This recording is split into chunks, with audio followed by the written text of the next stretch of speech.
Caption: The procession of boats carries Phra Phrot and Phra Satarut and their mothers in search of Phra Ram, Phra Lak and Nong Sida to ask them to return to Ayodhya.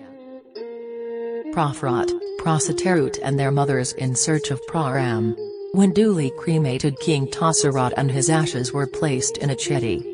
Phra Phrot and Phra Satarut then dressed themselves in the robes of ordained monks and invited the two royal mothers, Nong Kayashwarya and Nong Samucha, to accompany them in the quest for Phra Ram, Phra Lak, and Nong Sida, to ask them to return to rule the kingdom.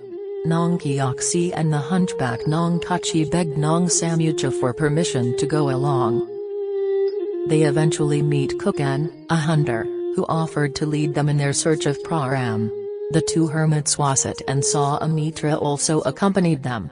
When they came to the Satong River, they took the boats to continue their search. At last they found Phra Ram, who was told of Tau Tasarat's death. Phra Ram, Phra Lak, Nong Sida, Phra Phrot and Phra Satarut burst into tears and cried until finally passed out. Afterward Nong Kyoksi confessed, begged Phra Ram's pardon and invited him to return to ascend the throne. Despite the invitation, Phra Ram insisted that he would rather remain in the wilderness. He wanted to abide by his late father's decree even at the risk of his own life.